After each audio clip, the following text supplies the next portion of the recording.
Entonces vamos a iniciar este estudio de esta mañana o esta noche y vamos a empezar diciendo lo siguiente, haciendo una recapitulación de lo que hemos estudiado en el pasado. Ya lo hemos visto creo que fue el primer estudio en donde trajimos acerca del tipo de interpretación que tenemos en este tópico de escatología. Hay 4 tipos de interpretación. Una es la preterista, que significa de que todo lo que ha ocurrido, esto refiriéndose pues al Mateo 24, que lo hemos estudiado ya, refiriéndose a eso de que todo lo que está escrito en el capítulo 24 de Mateo está pasado, ¿ok? Idealista es una interpretación espiritual de escatología. La interpretación histórica, que es a través de la historia, Dios, de esta perspectiva, se ha ido desarrollando este tema escatología referente pues a los últimos días o al fin del mundo. Y el otro interpretación es el futurista. El futurista pues pone todos los temas acerca de los últimos días, lo pone al final del mundo, al final de los tiempos. Entonces, esos son los 4 tipos de interpretación. Pero dentro de este tipo de interpretación hay otras posiciones que es también importante que nosotros lo conozcamos, y esto no lo vamos a estudiar hoy día, lo vamos a mencionar en la próxima semana. Existe esta posición de dispensacionalismo, premilenialismo. Son palabras tal vez un poquito complicadas, pero esto es lo que se les ha dado a estas posiciones. ¿Qué es lo que se refiere? Se refiere a la posición del regreso de nuestro Señor Jesucristo, si va a ser antes del milenio. Hay otra posición, o si va a ser después del milenio, y la otra posición es si es que ya estamos en el milenio. Entonces, estas posiciones son importantes de considerarlo cuando estudiemos el premilenialismo o la dispensación premilenialista. Y eso lo vamos a ver porque cuando empecemos a estudiar el resto de estos tópicos, esta posición de acá inicialmente es la que ha traído la interpretación basado en el futuro, tomando las escrituras que están acá, pero no son todas, hay muchísimos más, pero no lo podemos incluir todo. Entonces, esta posición es una posición que empezó en los 1800 con John Alexander Darby. Empezó esta posición, la posición de este dispensacionalismo premilenialismo es de que primero va a haber la manifestación de la apostasía, luego va a venir el anticristo, y luego va a venir el rapto, y luego se va a manifestar el hombre de pecado y la bestia, el cual esta posición pues lo incluye en la misma, el anticristo, el hombre de pecado y la bestia lo incluyen en el mismo, piensan que es el anticristo. Entonces, cuando viene el anticristo, entonces hace un tratado de paz por 7 años en Israel, en el Medio Oriente, en Israel, un tratado de 7 años, y entonces después de los 3 años y medio, se revela quién es el anticristo, porque de acuerdo a esta posición, el enemigo entra en él y empieza a manifestar quién realmente el anticristo es, y luego esa es la tribulación, esos 7 años, y la gran tribulación, esos son los últimos 3 años y medio que quedan, y en medio de esa tribulación viene la marca de la bestia. Y al final, pues, de la gran tribulación viene el milenio. O depende cuál es su posición. Regrese nuestro Señor Jesucristo antes que venga el milenio, o al final de la tribulación. O, de acuerdo a la posición, está viniendo antes que empiece la gran tribulación. Hay muchas posiciones de que el Señor, en esta posición es de que el Señor va a venir antes de la gran tribulación, porque la iglesia no va a pasar por la tribulación. Esa es la posición que trae esta posición premilenialista. Entonces, ¿qué es lo que ocurre? Ahora, También la posición de este premilenialismo es de que Dios tiene un plan especial con la iglesia y con el pueblo de Israel. De que en el tiempo cuando vino nuestro Señor Jesucristo y el pueblo de Israel rechazó al Mesías, Dios puso a un lado a Israel y empezó a tratar con la iglesia. Entonces, de acuerdo a esta posición, entonces esta posición mantiene de que la iglesia está viviendo ahora, estamos viviendo ahora el tiempo de la gracia, el tiempo de la iglesia. Y cuando viene la gran tribulación, entonces viene Jesús, la iglesia es, ¿cómo se llama? Arrebatado. La iglesia es arrebatado y ahora empieza, y de acuerdo a esta posición, termina la era de la iglesia y viene a Dios a tratar con el pueblo de Israel. Entonces, esa es, en resumen, la posición de esta posición premilenialista o dispensacionalismo premilenialismo. Esa es la posición en grandes rasgos. Pero en realidad, ¿qué es lo que la palabra nos dice referente a estos tópicos o a esto, lo que esta posición revela acerca de los últimos días? ¿Qué es lo que la palabra en realidad nos dice referente a esto? Eso es lo que vamos a empezar a estudiar. Ok, vayamos entonces a 2 de Tesalonicenses 1:3. 2 de Tesalonicenses capítulo 2, versículos 1 y 3. Rápidamente. Ok. Dice la palabra, pero con respecto a la venida de nuestro Señor Jesucristo y nuestra reunión con Él, os rogamos, hermanos, que no os dejéis mover fácilmente de vuestro modo de pensar, ni os conturbéis ni por espíritu, ni por palabra, ni por carta, como si fuera nuestra, en el sentido en que el día del Señor está cerca. Nadie os engañe en ninguna manera, porque no vendrán sin que antes venga la apostasía. Está hablando acerca, así cuando dice, alguien había llevado la noticia a los tesalonicenses de que Jesús ya había regresado.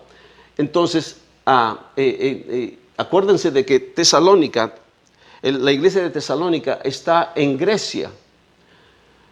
Y el Señor va a regresar en la destrucción de Jerusalén al otro lado. Hay cientos de millas en distancia. Entonces, es muy posible de que noticias hayan llegado a estos hermanos en Tesalónica diciendo de que el Señor ya llegó. Entonces, entonces ahí Pablo le comunica y le dice que no se conturbéis de que que el Señor ya ha llegado. Pues entonces Pablo les declara y le dice, el Señor no va a venir. Dice, no va a venir hasta que no venga la apostasía. ¿Qué cosa es la apostasía? La apostasía es abandonar la verdad y adoptar algo contrario. O sea, de que se enfría la iglesia. Y esto pues es el mensaje que se trae en estos días referente a esta posición de premilenialismo, de que cuando la iglesia esté pasando por esta apostasía, entonces es una de las señales de que el Señor está a la puerta. ¿Okay? Pero en realidad no está hablando aquí acerca de la segunda venida de nuestro Señor Jesucristo. Está hablando acerca de la apostasía, de que también es traducido como rebelión. Es una rebelión, era el problema que había dentro del pueblo de Israel mismo en Jerusalén. El revoltijo que había entre los rebeldes que estaban, uno que querían estar a paz con los romanos y los otros judíos, los saduceos y los fariseos, más que todos los fariseos no querían porque eran más radicales. Entonces, había esta lucha dentro del pueblo de Israel. Esto no está hablando acerca de la iglesia, está hablando acerca del pueblo de Israel en aquel momento que está ocurriendo. No es algo que va a ocurrir de acá a 2000 años en el futuro. Entonces está hablando acerca de la apostasía que está ocurriendo en el pueblo de Israel. Acordémonos de que esta palabra es relevante para los hermanos de aquel tiempo. Entonces luego dice, y se manifestará el hombre de pecado. Eso lo vamos a ver un poquito más cuando estudiemos el hombre de pecado ahí arriba. Ahora, o sea, la apostasía se refiere, no en estos días, se está refiriendo a la apostasía de aquel tiempo en el pueblo de Israel, en el año, en esa generación de antes de la destrucción del pueblo de Israel o de Jerusalén. Ahora, el rapto, este tema del rapto es crucial para muchos hermanos. Yo sé de que es una posición de que estos hermanos han traído y a los hermanos nosotros que hemos crecido en esta posición, pues sentimos cierta, ¿cómo podríamos decir?, descanso o paz cuando sabemos de que el Señor nos va a arrebatar. Y vamos a dejar pues este infierno y vamos a dejar todas estas cosas y vamos a estar en paz con Dios. Entonces, esto es el incentivo que ha traído esta posición acerca del rapto. La situación, mis hermanos, es de que la palabra el rapto ocurre solamente en lo que se refiere a la iglesia, ocurre solamente en este pasaje de Primera de Tesalonicenses capítulo 4 versículos del 13 al 18. ¿Okay? Pero esta posición no habla acerca del rapto. Y eso lo vamos a ver en un momento. Y los otros versículos que también los hermanos que la posición futurista o premilenialismo utilizan para hablar del rapto, también hablan acerca del Mateo 24, que ya lo hemos estudiado, en donde habla acerca de que cuando el Señor venga, se va a enviar a sus ángeles y va a recoger a sus seguidores, de los cuatro vientos de la tierra. Eso ya lo hemos explicado la semana pasada. También utilizan los versículos en Mateo también, que hablan acerca de que cuando el Señor venga, dice que uno se va a quedar y otro va a ser llevado. Y cuando estén en la cama, uno va a quedar y otro va a ser llevado. Entonces estamos tomando todos estos versículos como si fuera el rapto. También se utiliza en 1 Corintios, en el capítulo 51, utilizan acerca de que dice que seremos transformados en un abrir y cerrar de ojos cuando venga el Señor y nos lleva. O sea, ponen todos estos versículos, y hay más, porque también en el libro, en Apocalipsis hay un par de versículos que también lo utilizan para apoyar esta posición del rapto. Pero en realidad no hay rapto. Todos estos versículos de acá, que no están hablando del rapto, están hablando de la segunda venida de nuestro Señor físicamente, y habla acerca de la resurrección de los muertos. Entonces, quisiera de que vayamos pues a Primera de Tesalonicenses en el capítulo 4 y examinemos estos versículos un poquito más de cerca. Vamos a empezar del versículo 16, empezamos del 13. Dice, tampoco queremos, hermanos, que ignoréis acerca de los que duermen, para que no os entristezcáis como los otros que no tienen esperanza. Aquí, escuchen, el punto principal aquí de estos hermanos de Tesalónica es de que hay hermanos cristianos que han muerto y su preocupación de ellos es si realmente ahora que viene el Señor Jesús, estos hermanos que han muerto van a tener parte de todo lo que de la venida de nuestro Señor. Entonces ese es su centro principal. No están hablando acerca si es que el Señor nos va a llevar o no. El foco principal es los hermanos que han muerto. Versículo 14, porque si creemos que Jesús murió y resucitó, así también traerá Dios con Jesús a los que durmieron en él. Por lo cual os decimos esto en palabra del Señor, que nosotros que vivimos, que habremos quedado hasta la venida del Señor, no precederemos a los que durmieron, porque el Señor mismo, con voz de mando, con voz de arcángel y con trompeta de Dios, descenderá del cielo, y los muertos en Cristo resucitarán primero. O sea, está hablando acerca de la resurrección de los muertos en la segunda venida de nuestro Señor Jesucristo. Luego dice el versículo 17, luego nosotros los que vivimos, los que hayamos quedado, seremos arrebatados juntamente con ellos en las nubes para recibir al Señor en el aire. Ok, este es el versículo principal, tal vez de que muchos hermanos dicen, aquí dice, seremos arrebatados. Ok. Tenemos que entender, mis hermanos, el contexto de este versículo, de estos versículos. Acordémonos de que el énfasis es qué hay acerca de estos hermanos que están muertos ahora y qué va a pasar cuando nuestro Señor Jesucristo venga. El punto central de estos versículos no es de que la iglesia va a ser arrebatada. No está hablando de la iglesia que va a ser arrebatada. Está hablando acerca de la venida de nuestro Señor Jesucristo. Está a reinar en la tierra, está hablando de su venida. Entonces, ¿qué es lo que ocurre?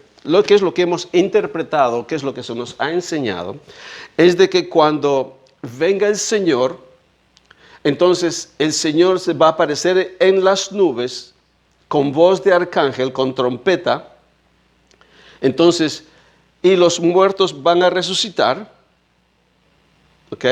Y nosotros que estamos vivos ahora vamos a ser transformados, ¿ok? Eso es de acuerdo a 1 Corintios 5, no lo dice este versículo, pero vamos a ser transformados y el Señor nos va a arrebatar en el cielo y el Señor nos va a llevar a su gloria. Entonces la iglesia va a ser levantada y nos vamos con el Señor. Esa es la interpretación que nos damos, que nos han enseñado y que pensamos de que es así. La situación, mis hermanos, que en estos versículos hay dos palabras claves que necesitamos entender. La palabra es parousia, que es la venida de nuestro Señor Jesucristo, y la otra palabra es apontesis. Son palabras griegas en donde nos habla en el versículo donde dice en el versículo 17, luego nosotros los que vivimos, los que hayamos quedado, seremos arrebatados juntamente con ellos en las nubes para recibir al Señor en el aire. Nos está hablando, Pablo dice, para recibir al Señor en el aire. Apontesis, ¿qué es lo que nos da a entender? ¿Qué es lo que nos da a entender, mis hermanos, esta posición, la realidad que Pablo nos está diciendo? Es de que cuando venga nuestro Señor Jesucristo, Él viene a su iglesia, Él viene a radicar, Él viene a reinar, ¿ok? Él no viene en las nubes, lleva a su iglesia y luego nos lleva. Eso no es el entendimiento de la palabra. ¿Qué es lo que está dándonos a entender aquí? Es de que cuando venga nuestro Señor Jesucristo, venga el Rey, nuestro Rey, nosotros, los que han muerto, resucitan, y los que estamos vivos, dice que somos arrebatados para encontrarnos con Él, recibirlo a Él en el aire. ¿Qué es lo que estamos haciendo? ¿Qué es lo que estamos haciendo? Es que vamos y lo recibimos en el aire y juntamente con Él regresamos en su reino a la tierra. Ese es el significado de la palabra apontesis. ¿Ok? Es exactamente igual lo que ocurre cuando, por ejemplo, un rey viene en el tiempo de Roma, cuando los reyes iban a conquistar ciudades afuera de Roma y venían con el triunfo, con la victoria. Entonces el pueblo de Roma sabían del conocimiento de que ¿cómo se llama? Los soldados y han triunfado y vienen en victoria. Entonces, antes de que el ejército entre en la ciudad de Roma, se sitúan y se quedan por un tiempo kilómetros afuera de la ciudad. Entonces, el líder que viene triunfante da a saber al pueblo de Roma, dice, hemos triunfado. Entonces el pueblo de Roma hace ¿cómo podría decir? Una comitiva, un grupo de personas, de soldados. Entonces, y el pueblo empieza a decorar la ciudad para recibir al ejército que ha triunfado con su líder o con su rey, si es que el rey ha ido en la batalla. Entonces, ¿qué es lo que hacen? Entonces, envían una comitiva, personas que lo van a recibir al rey, a los soldados, y con ellos lo acompañan nuevamente hasta la ciudad para recibirlos y hacer los respectivos agasajos que tienen que hacer en su recibimiento. Ese es el cuadro que aquí el Señor que Pablo nos está hablando. Pero no está hablando, escuchen mis hermanos, no está hablando del rapto antes de la tribulación. Está hablando de un rapto al final del tiempo. Está hablando cuando Él venga en su segunda venida, física venida, y venga y estar con su iglesia por la eternidad. No está hablando acerca de un rapto que viene antes de la tribulación para que la iglesia no tenga que pasar por la tribulación. No hay ningún versículo en la palabra que pueda soportar o pueda apoyar esa posición. Entonces, no hay rapto, mis hermanos, en ese contexto. No hay rapto. Pero sí hay una segunda venida del Señor, en la cual cuando venga, con lo que acabo de explicar, vamos a recibirlo y juntamente con todos vamos a bajar con Él y estar con Él por siempre. Eso es, pero no es ahora, antes que empiece la bestia, antes que empiece el anticristo. No es eso. Ok. No sé si ha quedado claro, pero si es que hay alguna pregunta podemos hablarlo más al respecto al final. Ahora veamos el anticristo. El anticristo, mis hermanos, es esta posición, juntamente con esta interpretación, que han puesto tanto énfasis en el anticristo y lo han puesto como si fuera una persona, como si fuera un líder en los últimos días. Va a ser un líder que todo el mundo lo va a aceptar y va a empezar ¿cómo se dice? Un gobierno mundial. Entonces, ese es lo que se le ha dado la interpretación. Vayamos a 1 de Juan. Es importante recalcar de que esta palabra anticristo no aparece en ninguna otra parte de la Biblia excepto en los libros, en las cartas de Juan. No hay anticristo en el libro de Apocalipsis. No hay anticristo en el Antiguo Testamento, en Daniel. No hay anticristo. No hay anticristo en los evangelios. Solamente aparece aquí en estas dos cartas de Juan. Vayamos entonces a primera de Juan, el capítulo 2, versículo 18. Escuchen lo que dice. ¿Quién es el anticristo? Hijitos, ya es último tiempo, y según vosotros oísteis que el anticristo viene. Okay, aquí le han puesto la palabra él, o el artículo el anticristo. Y por lo tanto muchas personas piensan de que es una persona, es un individuo. Y acuérdense lo que dice, en referente a la posición, mejor dicho, al tiempo, ya es el último tiempo. ¿De qué último tiempo se está refiriendo? No se está refiriendo acerca de 2000 años en el futuro. Se está refiriendo en los últimos tiempos de aquella generación. Porque Juan, antes de que escriba, obviamente su libro de Apocalipsis, también ha hecho estas dos cartas, o estas tres cartas, tres cartas, segunda y tercera. Tres cartas, entonces está refiriéndose a los últimos días de aquel tiempo, de aquella generación. Y dice, vosotros oísteis que el anticristo viene.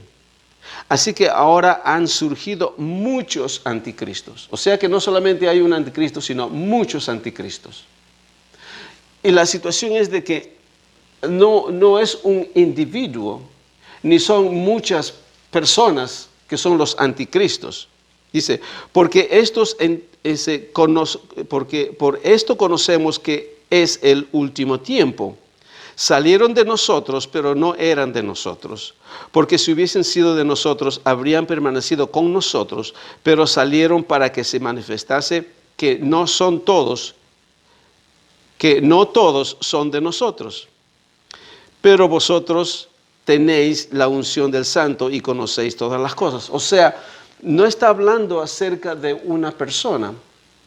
Está hablando de que eran hermanos dentro de que estaban ellos, dentro de la iglesia. Ahora no sé si eran hermanos o no, porque aquí dice, ellos estaban con nosotros, pero no eran de nosotros. O sea, de alguna forma estaban con ellos, pero no eran parte de ellos. ¿Qué es lo que estaba ocurriendo? Había una enseñanza que se estaba dando, es el gnosticismo. ¿Dónde está? Ok. Habla acerca, dice, el anticristo no es una persona, es la enseñanza de gnosticismo de falsos profetas. No está hablando de una persona, es una enseñanza. Son falsos profetas. Acuérdense que nuestro Señor Jesucristo ya había profetizado eso cuando en el discurso del Monte de los Olivos les había dicho de que vendrán en los falsos profetas en esta generación, dirán que yo soy el Cristo, y dirán que inclusive con señales y prodigios engañarán hasta los electos. Y muchas personas pensaban de que era el Cristo. Falsos profetas, falsa enseñanza. Empezaban a enseñar acerca del gnosticismo. ¿Qué es lo que enseña esto? Es una enseñanza secular, obviamente, que no es de Dios, es diabólica. Entonces, ¿qué es lo que enseña? De que todo lo carnal, todo lo material es inmundo, pero todo lo espiritual es divino. Entonces, con eso están ellos dando a enfatizar de que Jesús, cuando Él vino, no se hizo hombre y no se hizo carne. Era un ser espiritual divino. Y el problema con esa posición es de que desde el momento de que no dan a entender y no aceptan que Dios se hizo que Dios en Jesús se hizo carne, entonces están negando la obra redentora de nuestro Señor Jesucristo, de que Él no padeció, de que Él no derramó su sangre y de que Él no murió. Entonces niegan la obra redentora de nuestro Señor Jesucristo, el cual es el centro de la palabra de Dios. Entonces luego también dice en el 18, el 22, leamos el 22. ¿Quién es el mentiroso sino el que niega que Jesús es el Cristo? Este es anticristo. ¿Okay? Esta parte de acá está bien traducida porque dice, este es anticristo. No dice, este es el anticristo. El que niega al Padre y al Hijo. Todo aquel que niega al Hijo tampoco tiene al Padre. El que confiesa al Hijo tiene también al Padre. Entonces, el anticristo, mis hermanos, no es una persona. Es un personaje que esta posición ha inventado. De acuerdo, pues, al entendimiento que ellos han traído, que ellos entienden. Entonces, creen de que el anticristo es una persona. Vayamos al próximo libro, Segunda de Juan. No, en el mismo capítulo también, el mismo libro, Primera de Juan 4, capítulo 4, versículos del 1 al 3. Amados, no creáis a todo espíritu, sino probad los espíritus si son de Dios. Porque muchos falsos profetas han salido por el mundo. ¿Okay? Ahí está. En esto conoced el Espíritu de Dios. Todo espíritu que confiesa que Jesucristo ha venido en carne es de Dios. Y todo espíritu que no confiesa que Jesucristo ha venido en carne no es de Dios. Y este es el espíritu del anticristo, el cual vosotros habéis oído que viene y que ahora ya está en el mundo. Mis hermanos, o sea que son falsos profetas que están negando la encarnación de Jesús, de Dios en Cristo. Entonces están negando de que Jesús se hizo hombre. Esta enseñanza es anticristo, no el individuo, no la persona, es la enseñanza que traen. Entonces ahora nos damos cuenta de que si entendemos esto, la teoría o la posición de estos hermanos, okay, acerca del anticristo siendo un líder en el mundo, se desmorona porque no tiene fundamento. Entonces el anticristo no es una persona, es una enseñanza. Okay. También vamos a hablar algo al respecto cuando hablemos de la gran tribulación, porque también en el libro de Daniel se asume de que es el anticristo, pero no menciona el anticristo en ese momento. Okay. Otro tema, otro punto es el hombre de pecado. La posición futurista o premilenialista también hablan, como dije anteriormente, de que el anticristo es estas tres personas o en uno. El anticristo, el hombre de pecado y la bestia es uno. Va a ser este líder que va a salir en los últimos días a gobernar en todo el mundo. Esa es la posición que se le ha dado. Pero cuando vemos la palabra del Señor, le escudriñamos estas posiciones, de dónde han sacado, entonces nos damos cuenta que no está hablando de eso. Y esto ya lo vimos al inicio de este estudio. Okay. En el versículo 3, segundo de Tesalonicenses, capítulo 2, versículo 3, nadie os engañe en ninguna manera, porque no vendrá sin que antes venga la apostasía y se manifieste el hombre de pecado, el hijo de perdición. Dice, el cual se opone y se levanta contra todo lo que se llama Dios y es objeto de culto, tanto que se sienta en el templo de Dios como Dios haciéndose pasar por Dios. Okay. Acordaos de que cuando yo estaba todavía con vosotros os decía esto, y ahora vosotros sabéis lo que lo detiene, a fin de que a su debido tiempo se manifieste, porque ya está en acción el misterio de la iniquidad, solo que hay quien al presente lo detiene hasta que él a su vez sea quitado del medio. Okay. Este es la única pasaje de la Biblia en donde se habla acerca del hombre de pecado. Y se habla acerca, la posición futurista, la posición premilenialista habla de que este es el anticristo y de que cuando empiece la gran tribulación, entonces él se va a sentar en el templo haciéndose pasar por Dios. Él se cree Dios y se sienta como Dios. Entonces, lo que Pablo nos está hablando aquí es un personaje totalmente diferente a este del anticristo. No tiene nada que ver el uno con el otro. Esta posición, este hombre de pecado, es sí una persona. En este momento no es claro cuál es, porque hay varias posiciones. Hay dos posiciones principales, de la cual yo he podido ver cuando he estado researching, ¿cómo se dice? Investigando, sorry. A veces se me va. Hay algunos historiadores o scholars o teólogos que ponen que es Nerón el hombre de pecado. Pero la que yo veo de que está más acercada es de acuerdo a Josefo. Hay un hombre en el tiempo de la destrucción del templo, en el tiempo de la destrucción de Jerusalén, un hombre que se llama John Levi o John Levi. este hombre era un líder dentro de Israel, dentro de Israel y de Jerusalén, de que él dijo declaraba de que era Dios, y él realmente se sentó en el templo, se sentó haciéndose pasar por Dios, y tenía muchísimos seguidores.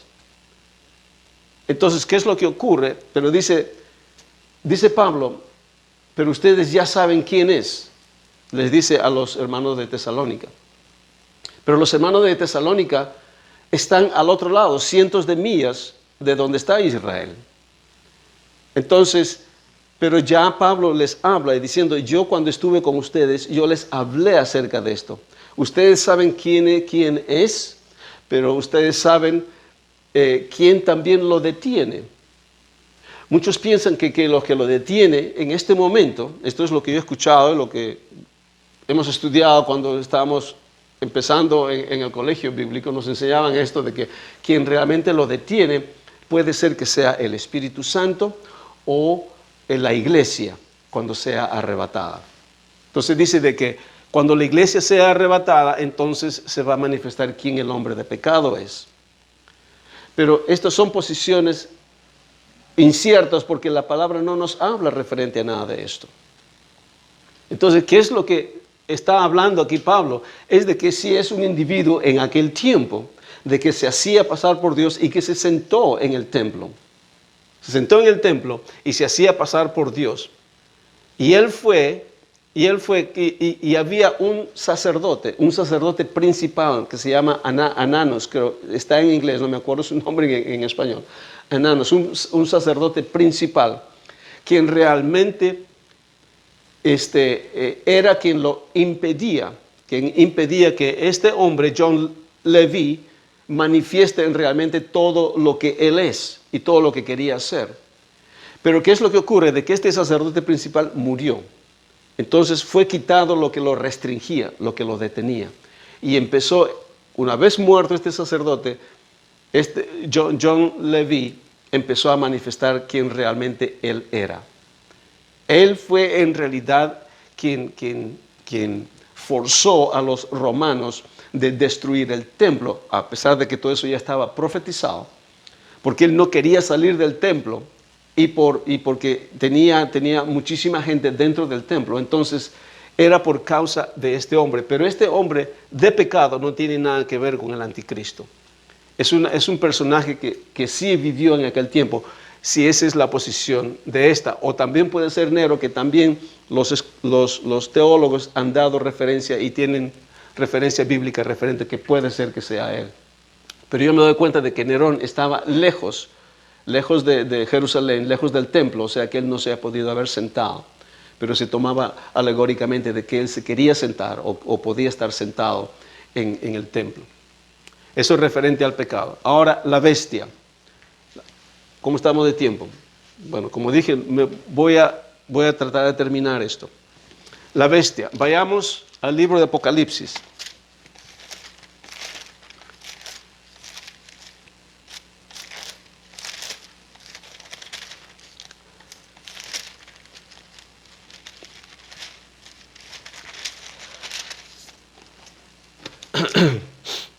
La bestia, aquí es importante de interpretarlo y saberlo, mis hermanos, porque aquí la bestia es representada en la palabra. En realidad hay dos bestias, en el capítulo 13 y en el versículo 17. Pero también en el capítulo 13 hay otra bestia más, que eso no lo vamos a ver en esta oportunidad, pero nos vamos a centrar en esta de la bestia. Ahora, esta posición premilenialista han puesto también al anticristo y al hombre de pecado como la bestia también. ¿Okay? Y es por ello de que cuando en este lapso de paz que esta bestia o el anticristo va a tener, supuestamente de acuerdo a ellos, va a venir la marca de la bestia más adelante. Entonces, ¿quién es la bestia? Leamos simplemente el versículo 1. El versículo 1 y 2, nuevamente, me paré sobre la arena del mar y vi subir del mar una bestia. Okay. Aquí aquí Juan está hablando acerca de que dice, me paré en la arena y vi sobre el mar subir una bestia. Está hablando de que Juan está en la isla de Patmos, tiene esa visión y entonces ve subir a una bestia del mar. ¿Qué es lo que está hablando? Está hablando acerca del Imperio Romano. El Imperio Romano es de acuerdo a lo que está describiendo Juan acá, es considerado como la bestia. ¿Ok? Entonces, ¿cómo lo ve? Es viniendo un ejército desde Roma. Sabemos que en el mar Mediterráneo, Israel está aquí en la esquina del mar Mediterráneo y al oeste, al frente podríamos decir, al oeste está Roma. Toda la entrada del mar viene y llega hasta donde está Jerusalén, a donde está Israel. Entonces, Juan está hablando acerca de viniendo del mar, dice una bestia que se levantaba, que venía, que tenía 7 cabezas y 10 cuernos. Está hablando acerca de Roma. ¿Por qué? Porque más adelante habla acerca, en el capítulo 17 lo dice con más detalles. Habla acerca de que Roma es una ciudad fundada en siete montañas. Es un lugar y es conocido hasta el día de hoy. Usted puede ir pues a averiguar en el internet acerca de las 7 montañas de Roma. Entonces, y Juan dice que tenía 7 cabezas y 10 cuernos, y en sus cuernos 10 diademas, y sobre su cabeza un nombre blasfemo. Ok, entonces, esta es la primera parte donde habla acerca de la bestia. Pero luego en el capítulo 17, también habla acerca de la misma bestia. Pero en este momento da específicamente quién es la bestia. O sea, la bestia es representada como el Imperio Romano y al mismo tiempo también es representado como Nerón. ¿Cómo puede ser esto? Es que Pablo, esto es como lo ve. Acordémonos de que el lenguaje que utiliza Pablo acá es alegórico, es apocalíptico. Entonces, es igual como, por ejemplo, hablamos acerca del cuerpo de Cristo. Nosotros somos el cuerpo de Cristo como iglesia en todo el mundo. Pero también conocemos el cuerpo físico de nuestro Señor Jesucristo. O sea, el cuerpo físico de Él, sabemos de que el cuerpo de Cristo fue quien fue crucificado. Pero también hablamos ahora acerca del cuerpo de Cristo en su iglesia al nivel del mundo. O sea, de que es esa misma representación. En este caso, Juan está dando esta descripción de que la bestia es el Imperio Romano en aquel tiempo, porque el Imperio Romano era el imperio que dominaba el mundo en aquel tiempo. Y era considerado como una bestia, que una ciudad pues situada en 7 montañas. Pero al mismo tiempo también nos da descripción acerca de que Nerón es la bestia. ¿Cómo sabemos?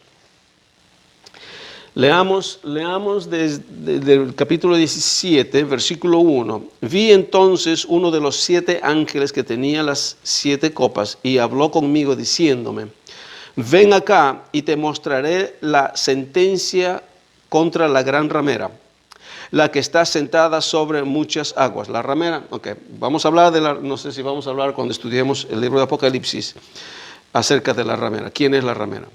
La que está sentada sobre muchas aguas, con la cual han fornicado los reyes de la tierra, y los moradores de la tierra se han embriagado con el vino de su fornicación. Y me llevó en el espíritu al desierto, y vi a una mujer sentada sobre una bestia escarlata, llena de nombres de blasfemia, que tenía 7 cabezas y 10 cuernos. Okay. Ahí está hablando exactamente de la misma bestia, en donde estaba sentada la gran ramera, y era una bestia escarlata. Y la mujer estaba vestida de púrpura y escarlata, y adornada de oro, de piedras preciosas y de perlas, y tenía en la mano un cáliz de oro, lleno de abominaciones y de la inmundicia de su fornicación, y en su frente un nombre escrito, un misterio: Babilonia la grande, la madre de las rameras y de las abominaciones de la tierra. Y vi a la mujer ebria de la sangre de los santos y de la sangre de los mártires de Jesús. Y cuando la vi, quedé asombrado con gran asombro. Ok, veamos, sigamos leyendo hasta el versículo 9, porque ahí es donde me quiero detener. Y el ángel dijo: ¿por qué te asombras? Yo te diré el misterio de la mujer y de la bestia que la trae, la cual tiene las 7 cabezas y los 10 cuernos. La bestia que has visto era y no es, y está para subir, y está para subir del abismo e ir a perdición, y los moradores de la tierra, aquellos cuyos nombres no están escritos desde la fundación del mundo en el libro de la vida, se asombrarán viendo la bestia que era y no es y será. Okay, este es algo que ocurrió con el Imperio Romano, que no lo vamos a ver en este momento, que es bien interesante también. Pero el versículo 9 dice: esto para que la mente, dice, para la mente que tenga sabiduría. Las 7 cabezas son 7 montes, sobre los cuales se sienta la mujer, y son 7 reyes. Okay, son 7 reyes, hablando acerca de los 7 reyes o emperadores romanos.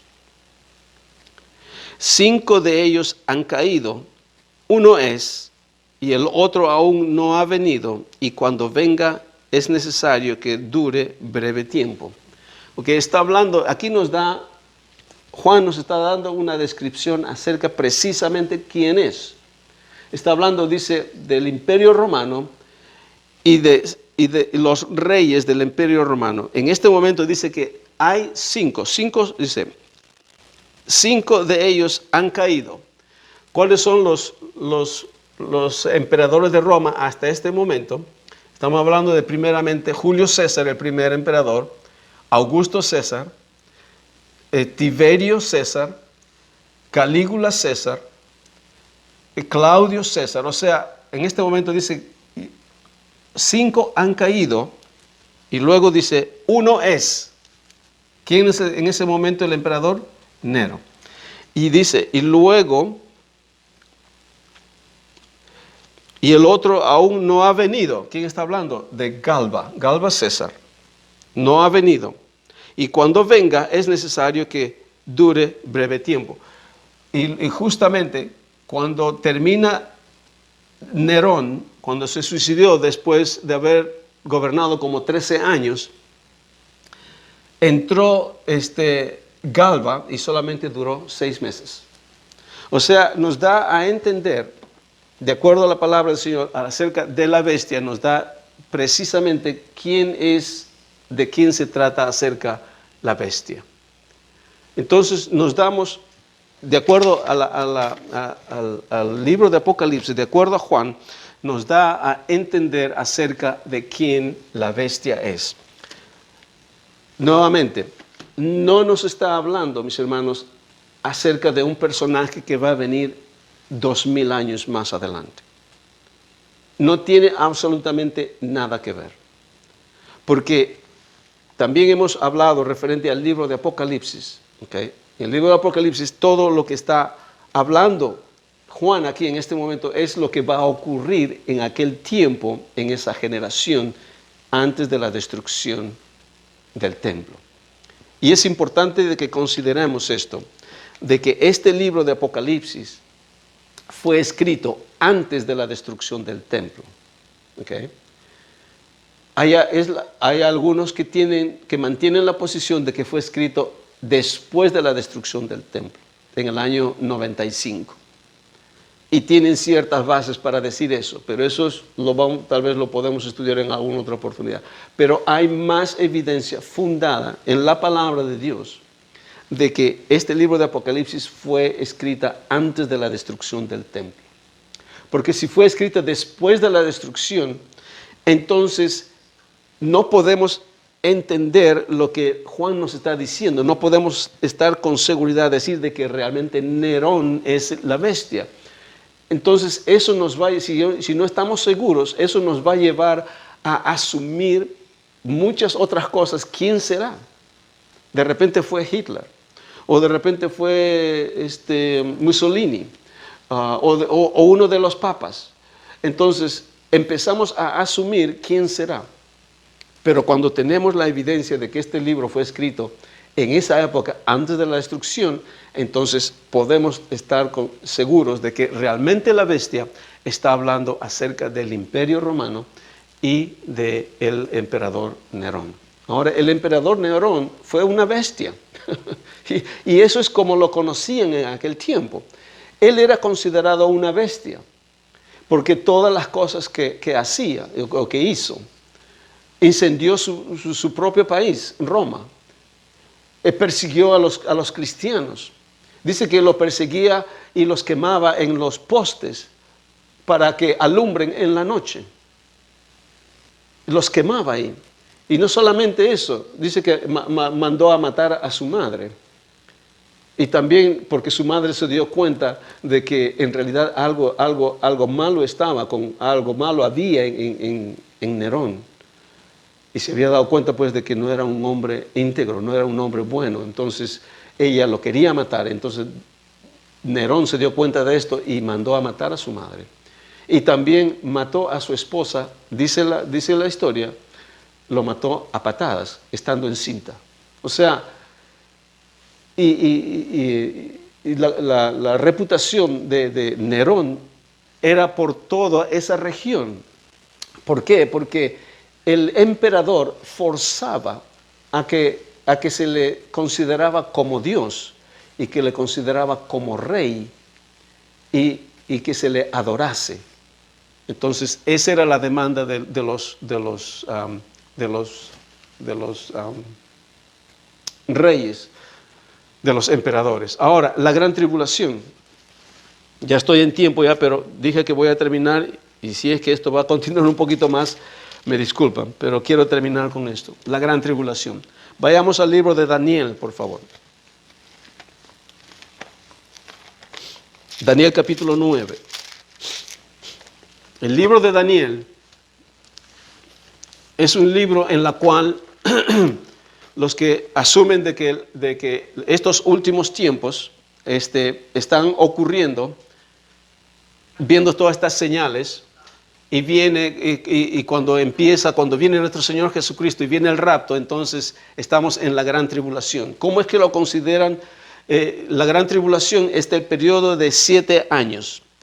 Los 7 años que han quedado de la profecía de Daniel en el Antiguo Testamento.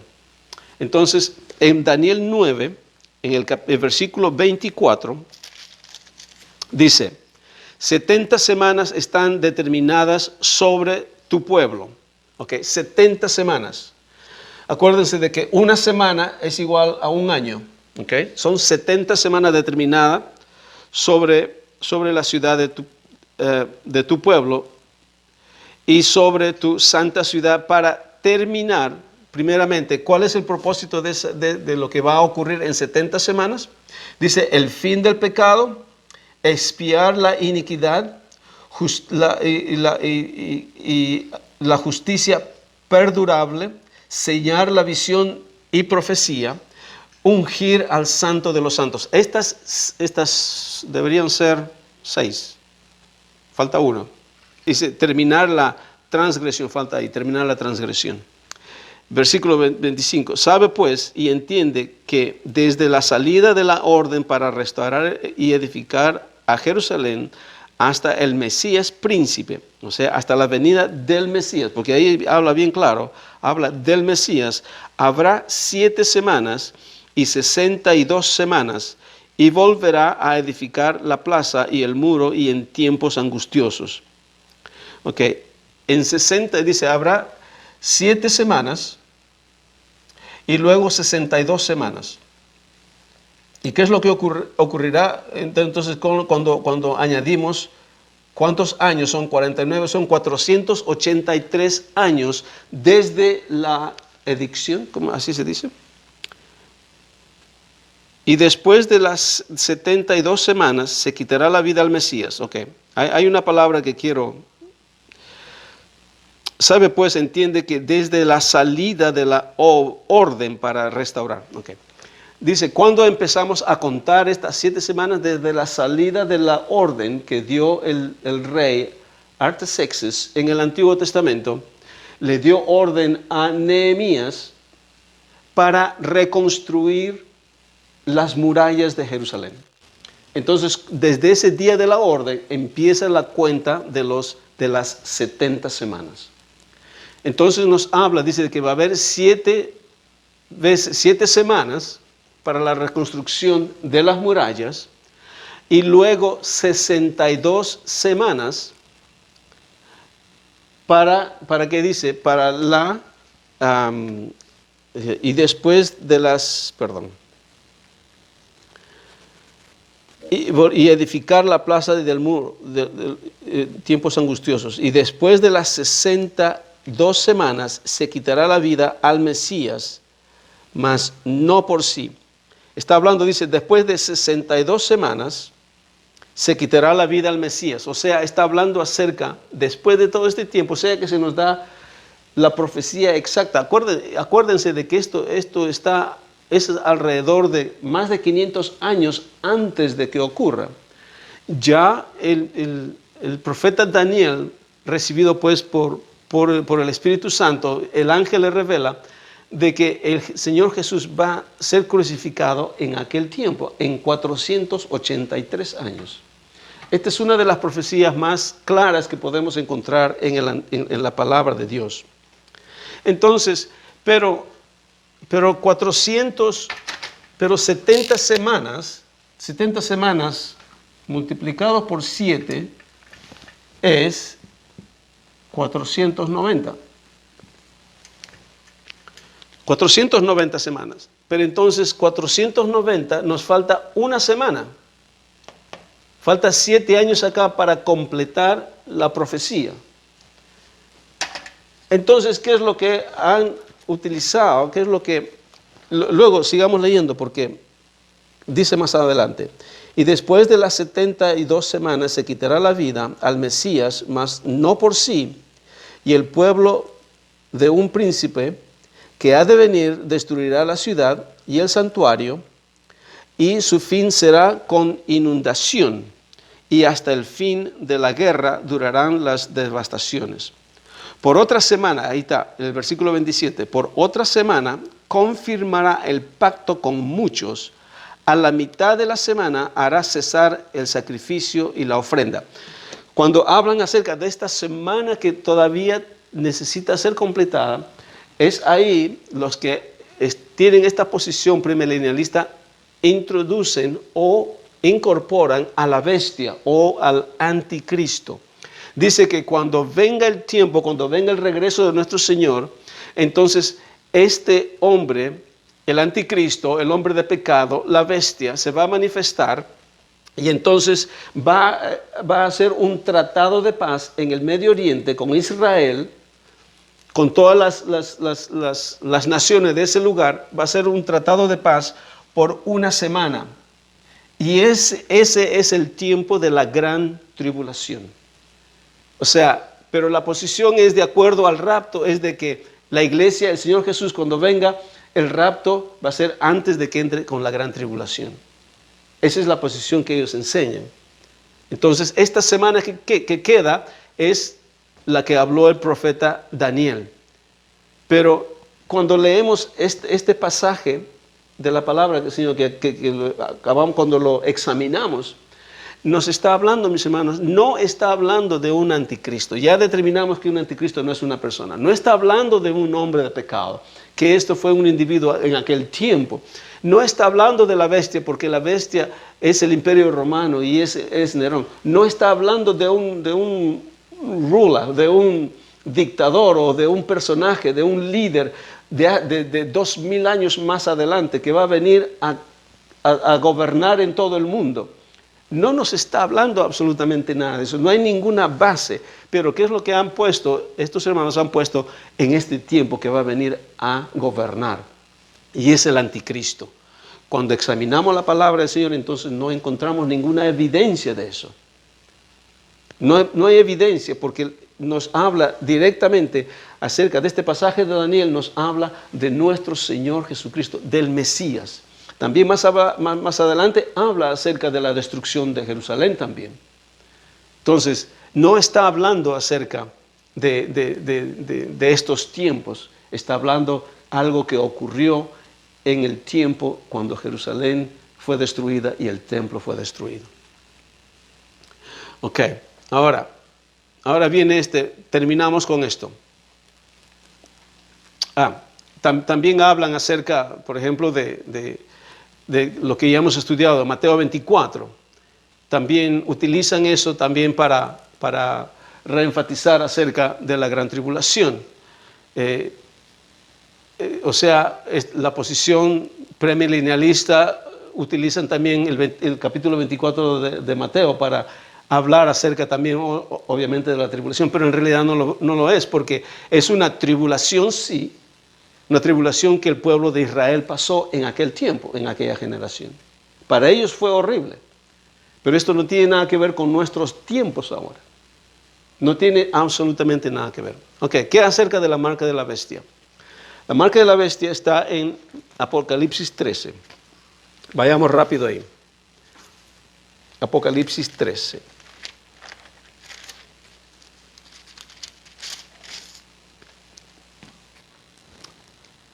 (16, 18).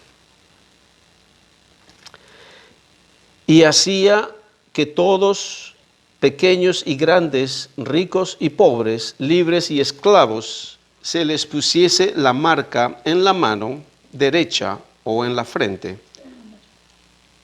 Una marca en la mano derecha o en la frente. Y que ninguno pudiese compartir ni vender, sino que el que tuviese la marca o el nombre de la bestia o el número de su nombre. Aquí hay sabiduría, y el que tiene entendimiento cuente el número de la bestia, que es número de hombre, y su número es 666. Ok, el número de la bestia no es 666, ok. El número de la bestia, de acuerdo a esto, es 666. Okay. ¿Qué es lo que da a entender esto? Tenemos que ir a la historia, porque esto es lo que ha ocurrido de acuerdo pues a la historia que podemos encontrar en el historiador Tácito, que es un historiador romano, y Josefo también lo habla al respecto. Habla acerca de que en el tiempo del Imperio Romano, estábamos hablando de Nerón, y él era considerado la bestia, por lo que como él realmente era y qué es lo que hacía. Y como era de costumbre por todos, no solamente por Nerón, sino también a partir, creo que más de Tiberio, a partir de Tiberio César, aquí me faltó la G, a partir de Tiberio César, se forzaban de que los emperadores se le adore, se le considere como Dios, se le considere como rey. Entonces, era forzado la adoración del emperador en toda su área de gobierno.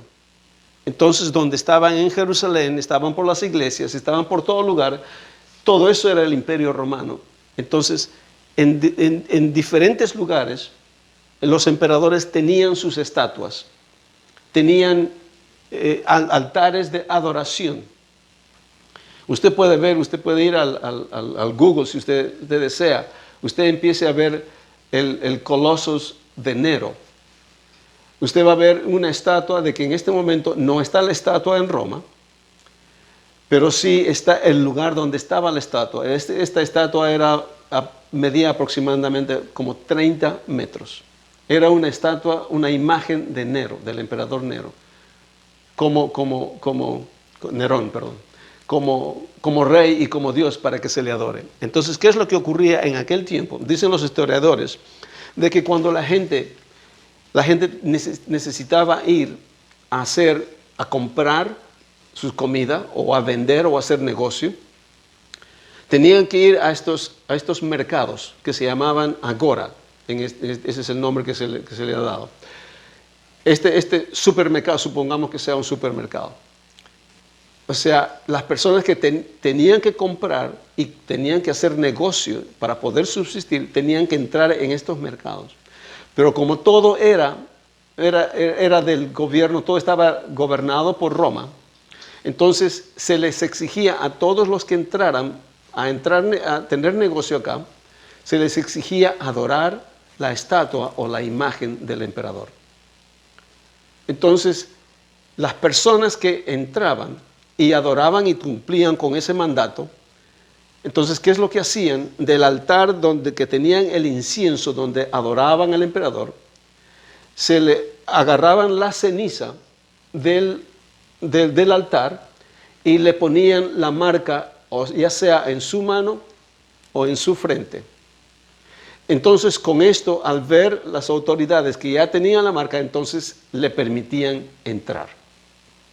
O sea que el dejarse poner la marca, o sea, implicaba de que tú estás dando lugar a adorar a esta bestia, estás dando lugar a adorar a esta imagen y por lo tanto, entonces puedes entrar.